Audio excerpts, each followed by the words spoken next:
Donald Trump vuelve a poner en duda la legitimidad de las elecciones del 2020 y exagera la influencia de China en su derrota.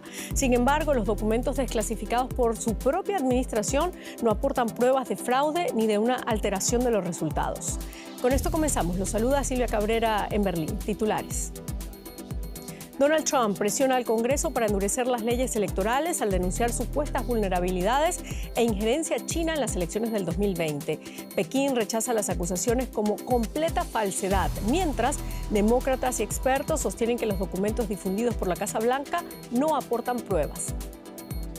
La justicia rusa declaró culpable de extremismo al opositor Boris Nadezhdin, lo que lo dejará fuera de las elecciones parlamentarias de este año. La condena se basa en una entrevista en línea en la que mostró una foto del fallecido Alexei Navalny.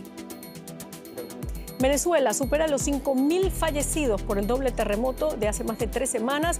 Mientras la crisis humanitaria se agrava, unas 20.000 personas siguen desplazadas en campamentos. La ONU alerta de que las restricciones impuestas a las ONGs dificultan la atención a las víctimas.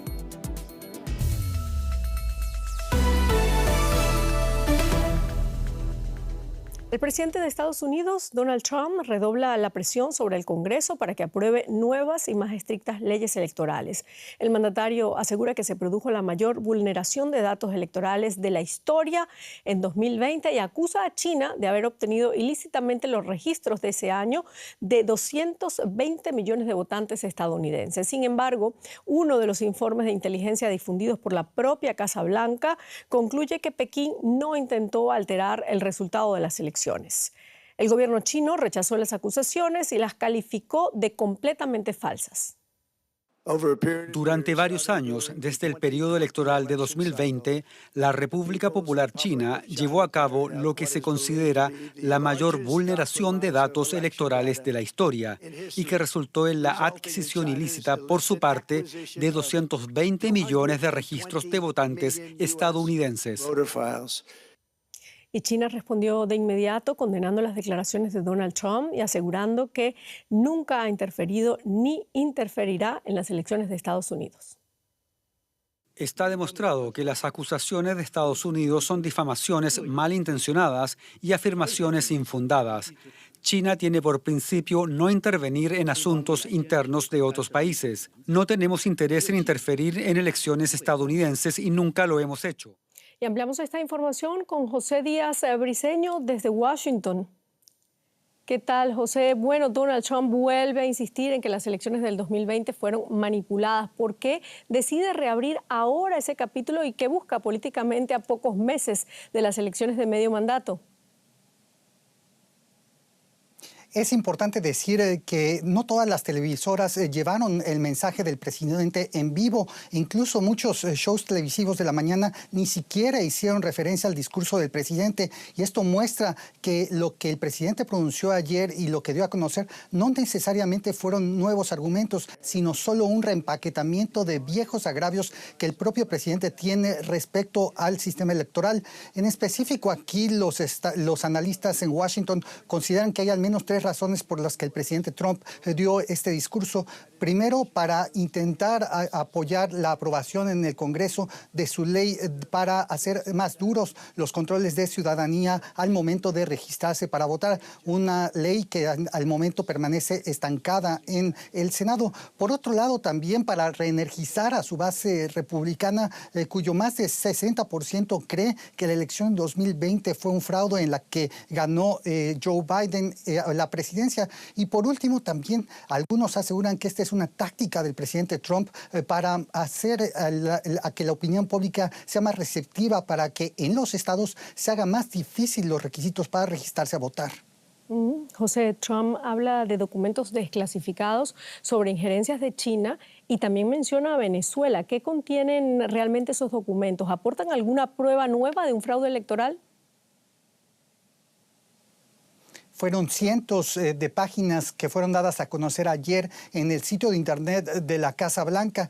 En ellos se integran distintos tipos de documentos, desde documentos de la CIA, documentos de otras agencias de inteligencia, reportes hechos por el Departamento de Seguridad Interna. En el caso de China específicamente, se hace la valoración de que China habría cometido fraude y, sin embargo, los analistas aseguran que el hecho de que China haya tenido acceso a más de 220 millones de registros de votantes de Estados Unidos no por sí mismo pues muestra que hubo un fraude por parte de Beijing. Esto porque los registros públicos, los registros de votación en Estados Unidos son públicos per se, así es que el hecho de que China los tenga no significa necesariamente que hubo una modificación de los votos. En el caso del documento de este año, de julio de 2026, preparado por la Agencia Central de Inteligencia sobre Venezuela y su relación con el desarrollo de tecnología para máquinas para votar, es importante decir que solo habla de algunas cuestiones relativas a las elecciones internas en Venezuela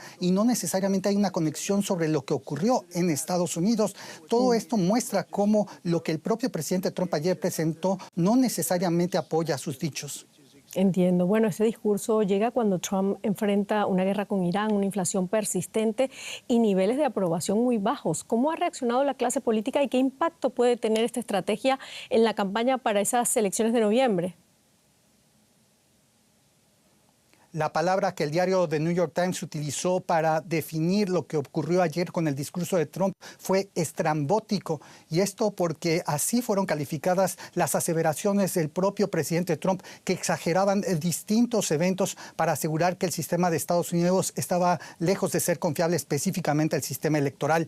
El presidente Trump tiene niveles de aprobación de alrededor de 37%. Es el presidente con más baja aprobación desde Harry Truman al final de la Segunda Guerra Mundial, y esto coloca al presidente Trump en un difícil momento llegando a estas elecciones de medio mandato en noviembre. Hasta el momento las predicciones de los analistas es que los republicanos, como están las tendencias en este momento, perderán la Cámara de Representantes, donde tienen el control por apenas un breve margen, y el Senado mismo, donde los demócratas necesitan 4 escaños para hacerse del control, también estaría en duda para los republicanos, aunque ahí la competencia es más fuerte. Sin embargo, hay escaños específicamente en Estados conservadores que están en peligro, como en Carolina del Norte. Entonces es interesante ver cómo el presidente Trump utiliza todo esto para movilizar a su base.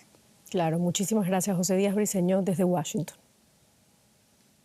Otros temas. Oriente Próximo vive la 6ª noche consecutiva de bombardeos de Estados Unidos contra infraestructuras en Irán. La República Islámica, por su parte, ha lanzado este viernes nuevos ataques contra instalaciones estadounidenses en la región, incluido el primer ataque directo en Siria. Medios iraníes aseguran que los ataques estadounidenses han alcanzado 5 puentes, así como la estación ferroviaria de Bandar Kamir, ciudad portuaria del sur de Irán, y el aeropuerto de Iran Shah, en el sureste del país. Según la agencia estatal IRNA, 7 personas han muerto en los bombardeos contra puentes. Entre tanto, el Mando Central de Estados Unidos anunció que estos ataques esperan seguir degradando las capacidades militares iraníes. Y Ucrania aseguró haber atacado este viernes otros 12 buques rusos en el Mar Negro en una nueva ofensiva de Kiev con drones contra objetivos navales. El comandante de las Fuerzas de Sistemas No Tripulados, Robert Brody, difundió imágenes en Telegram que supuestamente muestran los ataques. Según su versión, entre los objetivos había 9 cargueros, un petrolero, un buque gasero y un remolcador. Brody afirmó además que durante este mes Ucrania ha golpeado un total de 159 embarcaciones en el Mar Negro y el Mar de Azov. Un tribunal de Rusia ha declarado culpable a Boris Nadezhdin, uno de los opositores más críticos con Vladimir Putin, por mostrar lo que la ley rusa califica de símbolos extremistas e impide así que se presente a las elecciones parlamentarias. Su infracción hace 3 años fue mostrar una imagen de Alexei Navalny, considerado por años el mayor opositor del Kremlin. Aunque el tribunal no encarceló a Nadezhdin, su veredicto es otro ejemplo de la creciente campaña para silenciar la disidencia. ¿Teme el Kremlin a este hombre? Un tribunal ha declarado culpable al político opositor ruso Boris Nadezhdin de exhibir símbolos extremistas. En Rusia eso incluye fotografías del fallecido líder opositor Alexei Navalny. La multa, 1.000 rublos, unos 11 euros, es simbólica, pero Nadezdin la considera una advertencia. Habría sido extraño que el juez me absolviera. Lo importante es que sigo siendo un hombre libre. Nadezdin planeaba presentarse a las próximas elecciones de la Duma. Es de los pocos políticos rusos que ha criticado abiertamente la guerra en Ucrania, por lo que para él el motivo real de su caso está claro. Aparentemente las autoridades temen que haya un Nadezdin en la Duma. Alguien que diga que la guerra debe terminar y que Rusia necesita regresar a la normalidad. Su objetivo es evidente: apartarme del juego, impedirme hacer campaña por la paz y la libertad. Paz y libertad fueron las demandas de miles de rusos, la mayoría jóvenes, que apoyaron a Nadezdin en enero de 2024. Entonces aspiraba a presentarse a las elecciones presidenciales. Pero esa campaña jamás se tradujo en papeletas electorales. Las autoridades bloquearon su candidatura alegando supuestas irregularidades en el proceso e invalidaron sus firmas de apoyo, apartándole así de la carrera electoral al Kremlin. Ahora Nadezdin se preparaba para volver a la política en las parlamentarias de otoño. Pero, según los críticos, eso resultó demasiado incómodo para las autoridades.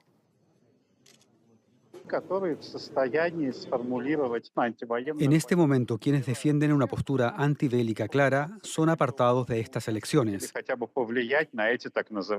La presión aumenta en todos los casos, pese a las crecientes críticas a la guerra,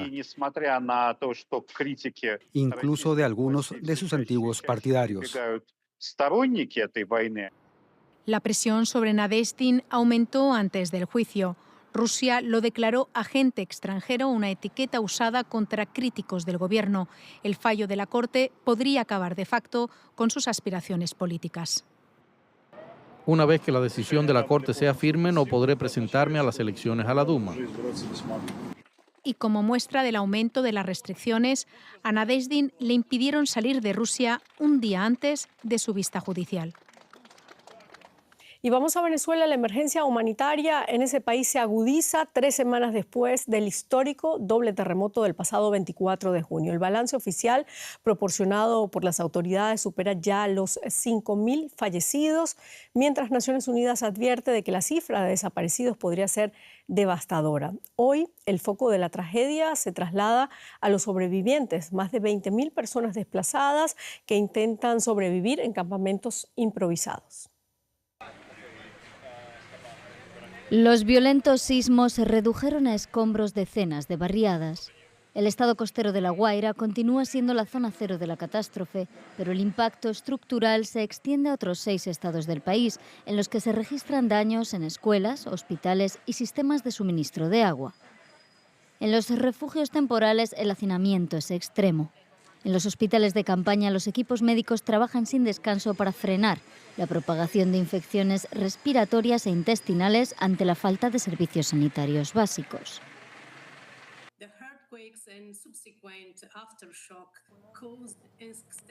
Los sismos y sus réplicas causaron daños extensos en varios estados, incluidos La Guaira, el más afectado, Distrito Capital, Miranda, Carabobo, Aragua, Yaracuy y Falcón.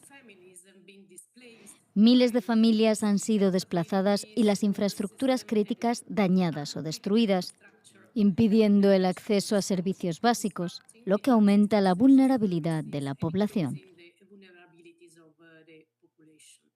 Durante estas 3 semanas de caos, la Organización Internacional para las Migraciones, coordinada con el Gobierno y las autoridades municipales, ha logrado atender a casi 7.000 desplazados, proveyendo más de 10.000 servicios de asistencia directa.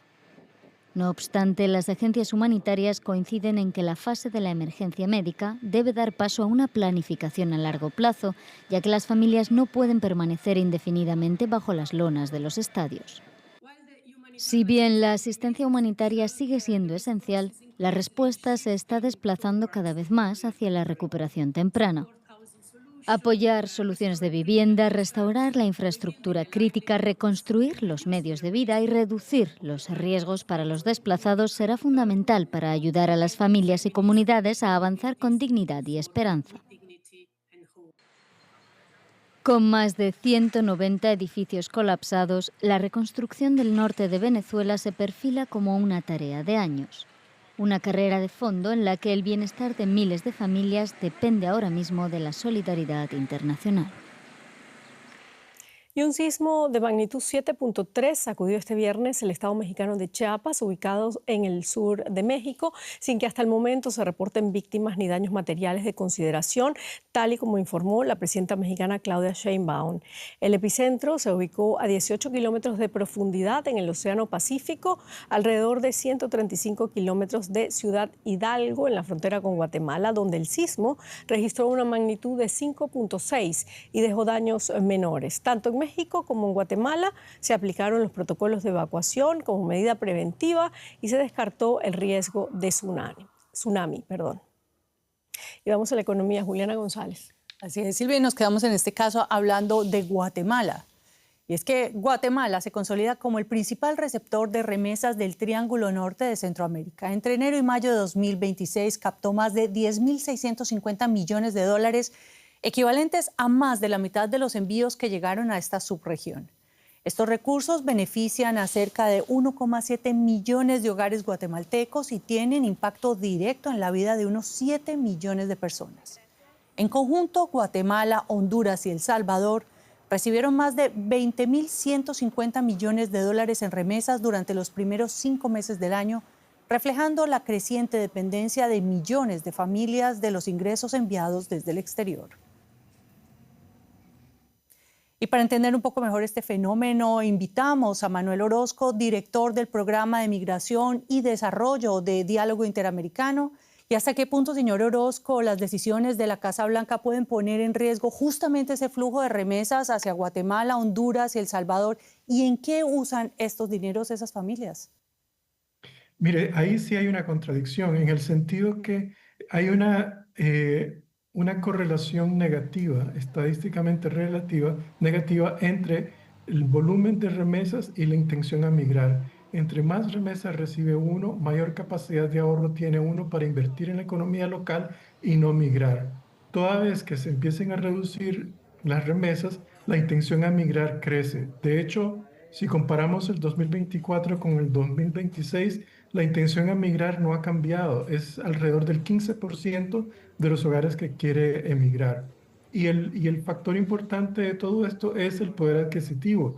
Las remesas lo que hacen es aumentar el consumo privado.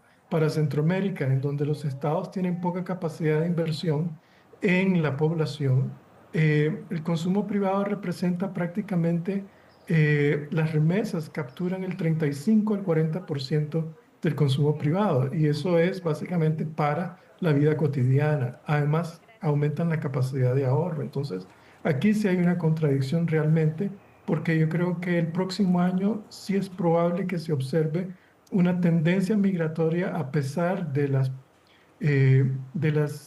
políticas antimigratorias que existen en la frontera. Señor Manuel Orozco, muchas gracias por ayudarnos a entender estos fenómenos. Mucho gusto.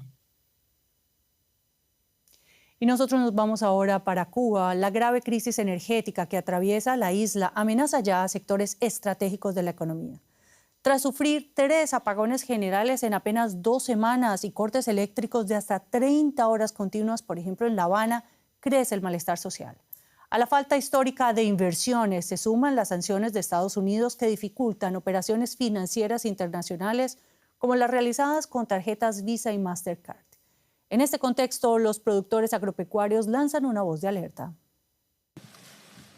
Alexander Quesada ya no usa su tractor en la finca La Bugambilia, a más de 50 kilómetros de La Habana.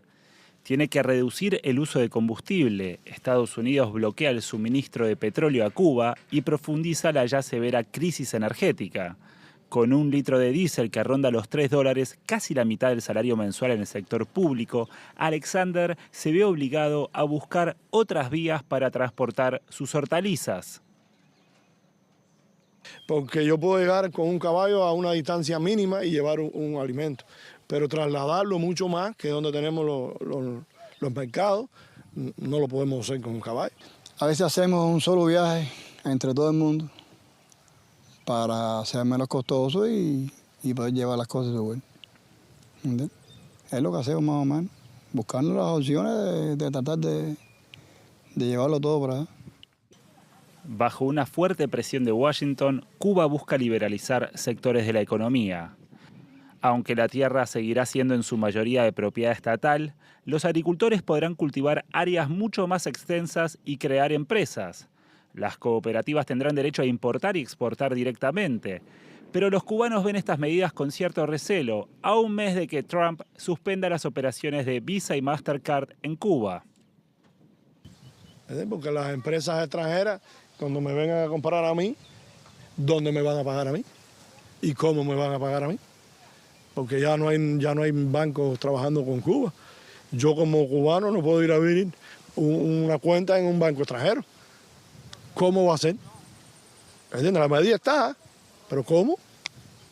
Está muy, muy difícil. Alexander se benefició del acercamiento entre Cuba y Estados Unidos durante la presidencia de Barack Obama. En aquella época, los turistas llenaban los restaurantes y estos adquirían productos de su finca. Pero con el bloqueo de Trump, llegan menos visitantes a la isla y los pedidos de los restaurantes han disminuido. Como sea, Alexander busca que su finca de 8 hectáreas sobreviva, sin usar combustible. Bueno, Silvia, hasta aquí lo más destacado de la economía y hablamos de mundial y de las cosas que pasan alrededor, ¿no? De lo que está detrás del mundial, que muchas veces no se sabe. Cuando el mundial está por llegar a su fin, especialistas y organismos internacionales advierten que durante grandes torneos deportivos, las llamadas de emergencia por violencia doméstica pueden aumentar hasta un 38%. En México, por eso mismo, se desplegó un operativo especial de prevención con el apoyo de UNICEF y ONU Mujeres. Hace unos meses, Alejandra fue agredida por su pareja, que trató de quitarle la vida. Hoy, ella recibe atención psicológica y asesoramiento jurídico en un centro de la Secretaría de las Mujeres de Ciudad de México. No revela su identidad por miedo. A él le gustaba mucho el fútbol y mi mayor problema con él siempre fue su alcoholismo, porque realmente él es alcohólico, ¿no? Entonces esto del fútbol era como que un pretexto ideal de que me voy a ir al fútbol. Era parte esencial de que me emborracho y pues empezaban los problemas, ¿no? Cuando él llegaba conmigo a la casa, pues empezaban los problemas.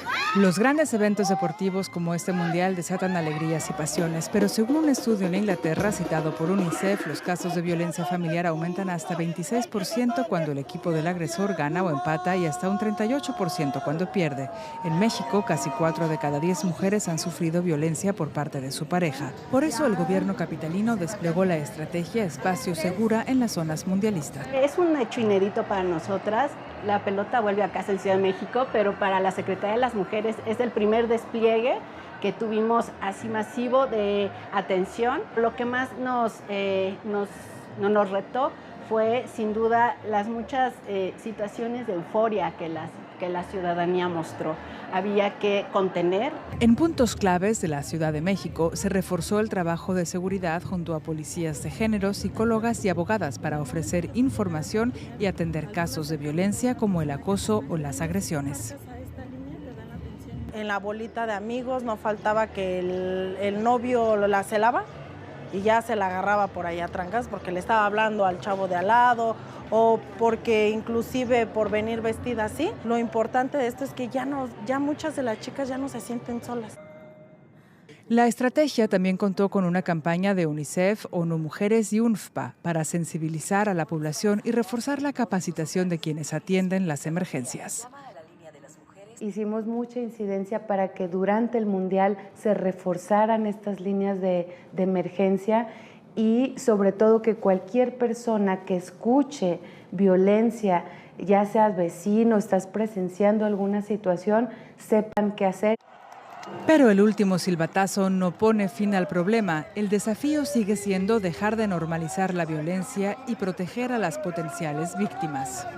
Para aprovechar estos momentos donde está la atención en un tema que le importa a casi todo el país, cómo le damos la vuelta y cómo hablamos de problemáticas que están ahí presentes y que tenemos que abordar y tenemos que prevenir y erradicar. Alejandra sabe que este esfuerzo no borra la huella de la violencia, pero sirve de impulso para avanzar. No dejarlo así como que, pues ya esto me tocó vivir y lo tengo que aguantar, pues para nada. Ahora ya hay los medios, la institución, el apoyo, únicamente depende de nosotras, pues nos aprendamos a defender, ¿no? A continuar y a parar con esta vida de violencia, que sí es mucho el miedo, pero pues que sí se puede, ¿no? En vez de ser la causa, el fútbol puede ser una oportunidad para visibilizar y prevenir la violencia. Y cientos de personas despidieron este jueves en un barrio de mayoría hispana de Houston, Texas, a Lorenzo Salgado, el migrante mexicano baleado la semana pasada por un agente del Servicio de Inmigración y Control de Aduanas de Estados Unidos, el ICE.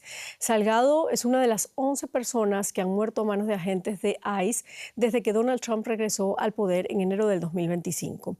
Paralelamente, el agente del ICE que mató al inmigrante colombiano en Maine fue identificado como David Michael Brullet.